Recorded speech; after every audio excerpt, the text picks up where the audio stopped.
के ऊपर होता था। हम सभी बहुत ही ज्यादा त्रसित थे, बहुत ही ज्यादा दुखित थे। कहीं कोई भी कार्य करने का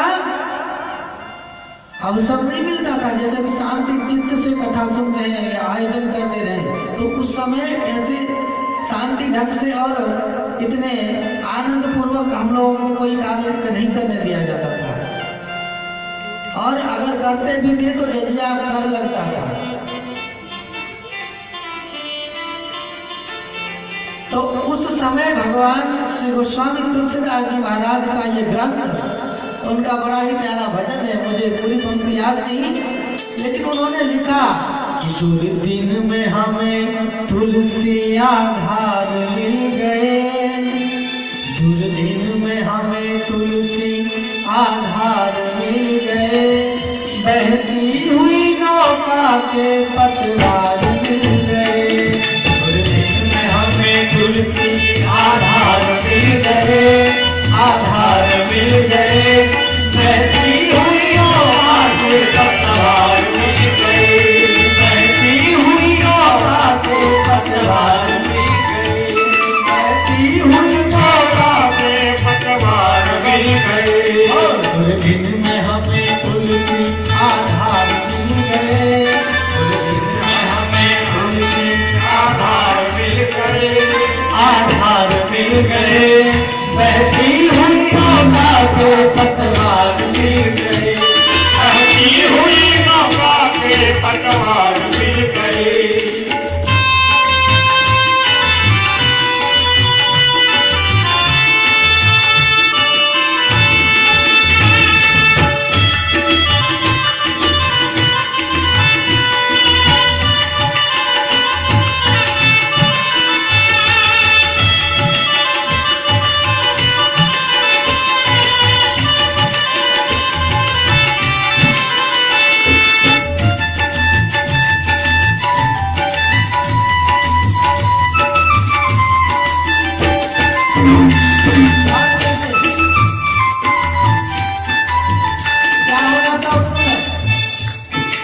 डूब रहा भारत इस्लाम सिंधु, रहा भारत इस्लाम सिंधु में, डूब रहा भारत इस्लाम सिंधु में, डूब रहा भारत इस्लाम सिंधु में, धर्म है मानव भगवान मिल गए, ये धर्म है मानव भगवान मिल गए, ये धर्म है मानव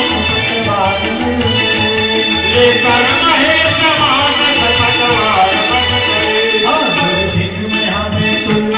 आधार मिल गए, दुर्दिन में हमें तुलसी आधार मिल गए, बहती हुई नौका के पतवार मिल गए, बहती हुई नौका के पतवार मिल गए, बहती हुई नौका के पतवार मिल गए, बहती हुई नौका के पतवार मिल गए।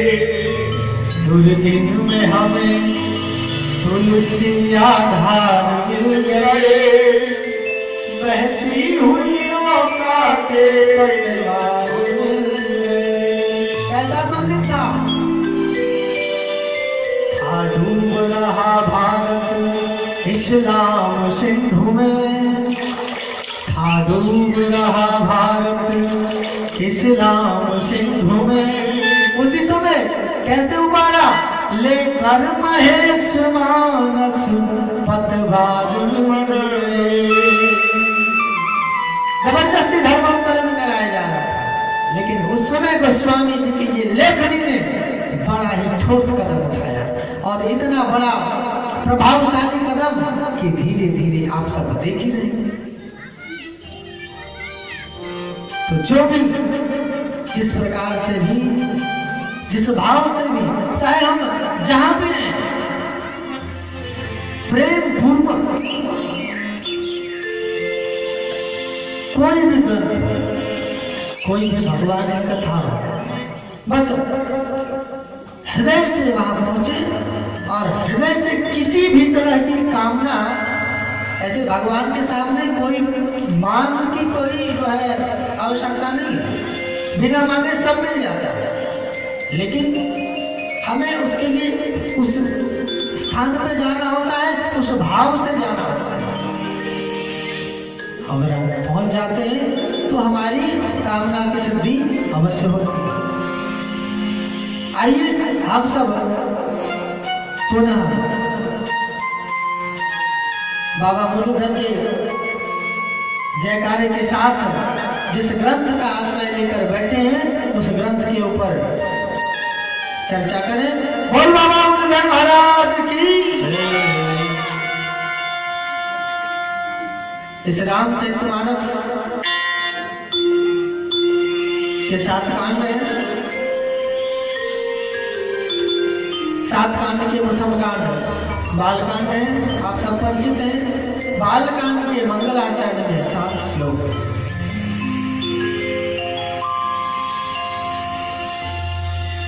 अब हम सबको संशय होगा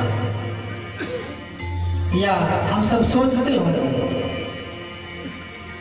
कि 7 कांड क्यों लिखे और 7 कांड लिखे तो 7 श्लोक क्यों लिखे प्रथम में। इसके अनेक कारण हैं। तो सबसे पहले इस रामचरितमानस के 7 कांड है क्या। 7 कांड कौन कौन है। बालकांड, अयोध्याकांड, अरण्यकांड, फिर लंका कांड, फिर किष्किंधाकांड, फिर लंका कांड, सुंदरकांड। लंकाकांड है, उसका बाद उत्तरकांड है। आप लोग थोड़ा पास आ जाए, थोड़ा पास आ जाइए, क्योंकि आनंद नहीं आ रहा है। वक्ता है कहीं, श्रोता है कहीं।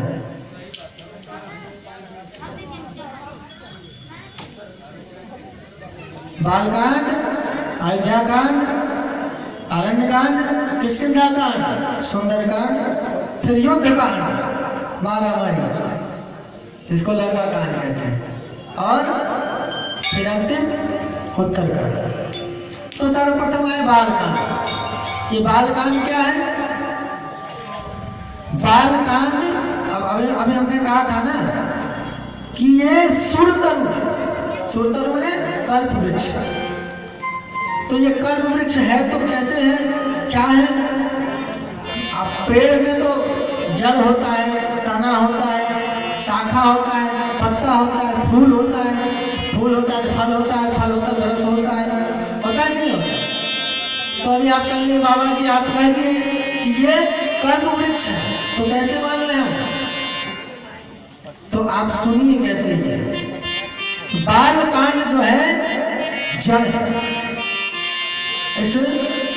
इस सुरतरु का जड़ क्या है, बालकांड। इस रामचरित का क्या है, बालकांड जड़ है। अब जड़ का देखेंगे बहुत विस्तार होता है, जड़ फैला होता है, तभी तो उतने बड़े पेड़ को पकड़े रहता है।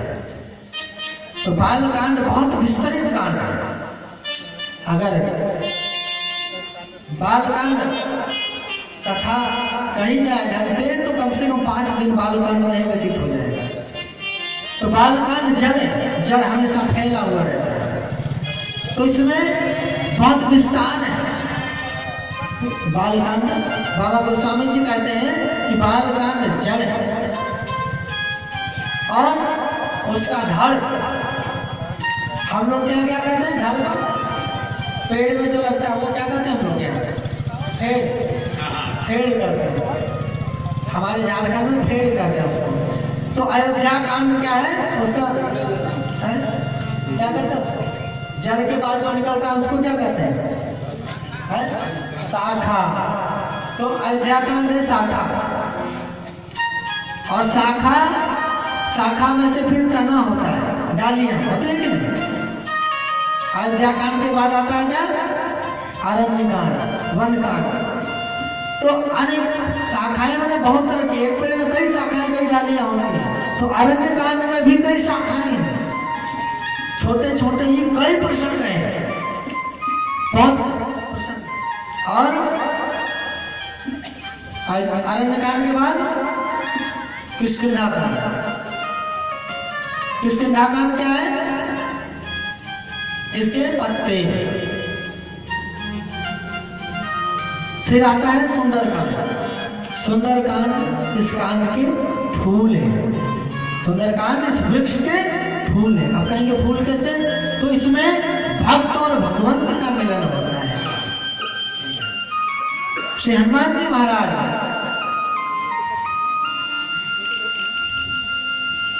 मां जानकी के पास, और इसी सुंदरकांड में ही विभीषण जी और आते हैं ना, प्रणतपाल रघुवंश मणि करुणा सिंधु खरा शरण प्रभु राखी सब अपराध ऐसे उपदेशक भगवान के पास जाओ, सब प्रकार के जो है पाप ताप संताप को क्षमा करते हैं, सर्वतो भावित आदि हो। रावण को इतना सुंदर सुंदर उपदेश दिए, लेकिन रावण माना नहीं, उस भक्त को ही ठुकरा दिया। और जब कोई भक्त को ठुकराता है तो फिर उसका पतन निश्चित होता है। फिर भक्त और भगवान का मिलन इसी कांड में होता है। इसलिए फूल, जब फूल के बाद क्या होता है? फल होता है कि नहीं? तो लंका कांड को फल की संज्ञा दी गई है। अब कहेंगे लंका कांड में कैसा क्या है कि फल है? तो जितने भी हमारे किए गए कर्म, अब देखिए सबको होगी आशंका कि लंका कांड को फल बता दिए, तो फल कैसे बता दिए? इसमें तो खूब मार काट है, सबको मारे काटे हैं, सब मर के स्वाहा हो गया है? तो फल इसलिए है मेरे बंधुओं कि मारे हैं भगवान सब। हनुमान जी के हाथ से मरे, भगवान के हाथ से मरे, और भगवान ने जिन जिन को मारा सबको मुक्ति मिली है। और जीवन का उद्देश्य क्या है? मुक्ति। तो मिल गया ना फल। एक बार बोलिए जय रघुनाथ जी की। तो इसलिए लंका कांड है फल, और फल के बाद आता है रस। उत्तरकांड को रस की संज्ञा दी गई है। उत्तरकांड रस है। उत्तरकांड सभी कांडों का सार है, जो सब में तो विस्तृत रूप से बताया गया है, लेकिन इसमें अगर सरलतम तरीके से नहीं कोई समझ पाए तो वो निचोड़ है। एक गन्ना को लाइए, कुटना पहनने की या कुटने पहनने की आवश्यकता नहीं है, डायरेक्ट वो शरबत बनाया आया पी लीजिए। तो सुंदरकांड बिल्कुल रस है, रस से भरा हुआ कांड है। तो इस प्रकार से ये सुर तरु इस प्रकार से होता है। अब दूसरा चीज, अभी हमने कहा भगवान श्री राम के ये ग्रंथावतार है। भगवान श्री राम स्वयं इस ग्रंथ में अवतार ले चुके हैं। ये ग्रंथ ही भगवान श्री राम के स्वरूप है। तो वो कैसे? संत कहते हैं कि ये बाल कांड जो है भगवान के चरण है, अयोध्या कांड भगवान के जांघें हैं, और अरण्य कांड है कटिक प्रदेश भगवान कमर का भाग, और किष्किंधा कांड भगवान का हृदय है, और उत्तरकांड जो है वो भगवान के कंठ है। और उसके बाद जो लंका कांड है, लंका कांड भगवान का मुख है। भगवान सभी आताताइयों को अपने मुख में ग्रास कर जाते हैं। कहते हैं अहंता भगवान का आहार है। तो लंका में जितने थे सब अहंकारी थे, रावण के जितने ही अनुयायी थे, एक विभीषण को छोड़ के सभी। तो उन अहंकारियों का जो है समूल विनाश कैसे की? वो अपने मुख के द्वारा विनाश कर जाते हैं। कहते हैं मृत्युर्यस्य रसो वयम्, जो मृत्यु को रस के समान चट कर जाते हैं, ऐसे काल स्वरूप उनका मुख लंका कांड। और सातवां जो उत्तर कांड है ये भगवान के मस्तिष्क है। क्योंकि जीवन के जितने भी घटनाएं, जितने भी क्रियाएं, सारी क्रियाओं का मूल हमारा मस्तिष्क है, क्योंकि मस्तिष्क ही हमें आदेश देता है ये करो वो करो, और उत्तर कांड ही हमें है तो सभी कांडों में, लेकिन हो सके सब कांडों की बात हमारे पल्ले न पड़े, लेकिन उत्तर कांड की बातें इतनी सरलतम और इतने साधारण तरीके से हर एक चौपाई आप जब पढ़ेंगे या सुनेंगे तो उसमें एक एक चौपाई का सीधा उपदेश हमारे दिमाग से हृदय में उतर आता है। तो इसलिए इसे मस्तिष्क का संज्ञा दिया गया है। आइए थोड़े रूप में मंगलाचरण करें, फिर आगे बढ़ते हैं। वर्णानामर्थ संघानां रतानां संगसाति मंगलानां च कर्तारं देवानि विना भवानी शंकरो वन्दे श्रद्धा विश्वासरूपिणो याभ्यां विना न पश्यन्ति सिद्धा स्वान्ता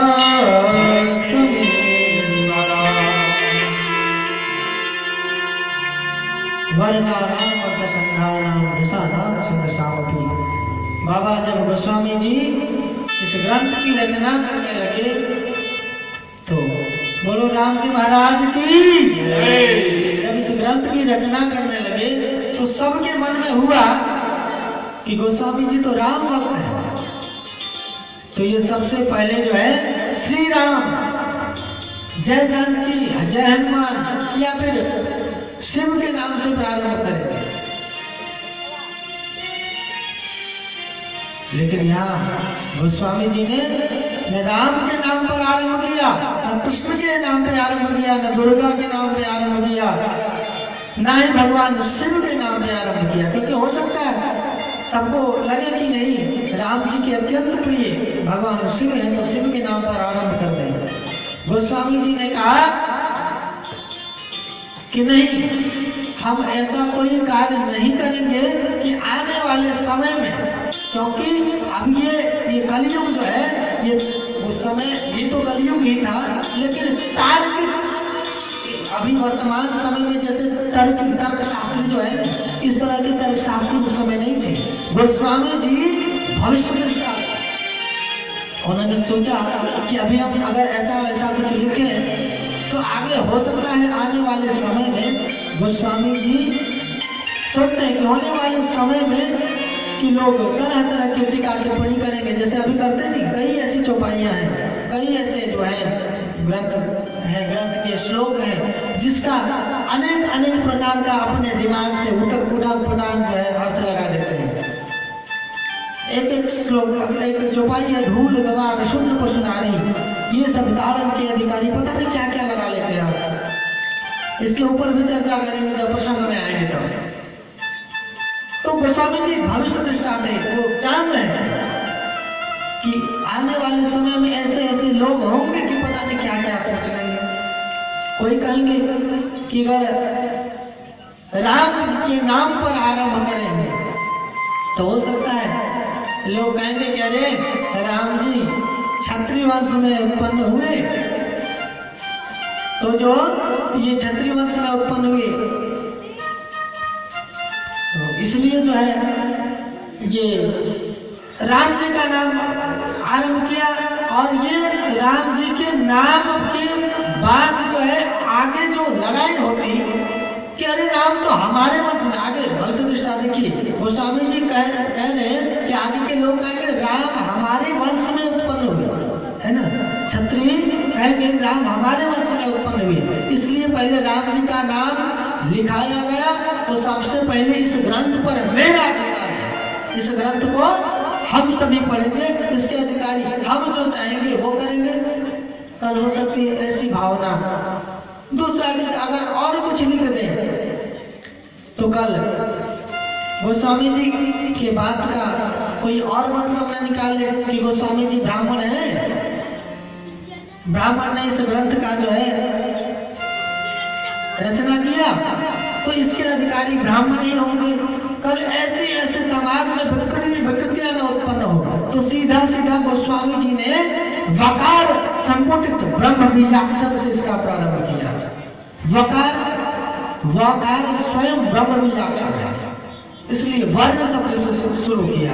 और अंत में आप देखेंगे रामचरितमानस के अंत में ये संसार पतंग घोर दह्यन्ति नो मानवा, प्रथम वर्ण शब्द से शुरू किए और अंत मानव शब्द से शुरू किए। इसलिए किए कि ये हर वर्ण के, हर मानव के लिए, ये नहीं ब्राह्मण ये कहे कि मेरे लिए है, हम वेद पाठी है, हम पूजा पाठ यज्ञ कराने वाले हैं तो ये मेरा अधिकार है। क्षत्रिय न कहे भगवान हमारे कुल में उत्पन्न हुए तो इसमें मेरा अधिकार है। और बस ये नहीं कहे कि हमारी संपदा से इतने धार्मिक अनुष्ठान होते इसमें मेरा अधिकार है। और दास जन शूद्र जन ये नहीं कहे कि हमारी सेवा के बल पर इतने आयोजन होते हैं। तो ये विकृतियों को खत्म करने के लिए वर्ण मानवा ये ग्रंथ प्राणी, समस्त प्राणी मात्र के लिए, समस्त मानव के लिए।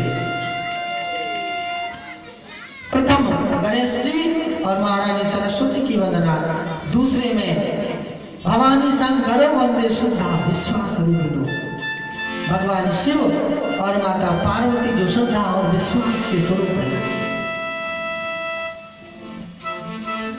आप एक बात का ध्यान दें, जीवन में सब कुछ आ जाए, अगर श्रद्धा और विश्वास नहीं है तो जीवन बिल्कुल नर्क है। सब होते हुए भी हम शून्य हैं। इसलिए जीवन में सब कुछ आ जाए सही है, सब कुछ आने के बाद श्रद्धा और विश्वास की आवश्यकता परम अति आवश्यक हो जाती है। तो सबसे पहले श्रद्धा और विश्वास की वंदना, गणेश जी और महारानी सरस्वती जी की वंदना तो हुई, लेकिन इसके बाद सबसे पहले, क्योंकि कोई भी कार्य हम आरंभ करते हैं, गणेश जी तो है विघ्नहर्ता है, तमाम कार्यों के पूर्व हम गणेश जी की आराधना करते हैं इसलिए कि हमारे उस कार्य में कोई अमंगल न हो। लेकिन इसके बाद इस कार्य को कर रहे हैं, ये धर्म के कार्य या कोई भी कार्य, इस कार्य में हमारी जो है पूर्ण रूप से विश्वास और श्रद्धा होनी अत्यंत आवश्यक है। भवानी शंकरो वंदे, इसलिए भवानी विश्वास रूप, क्योंकि जीवन में बिना श्रद्धा और विश्वास के कुछ नहीं होता। एक छोटा सा प्रसंग है, आप सभी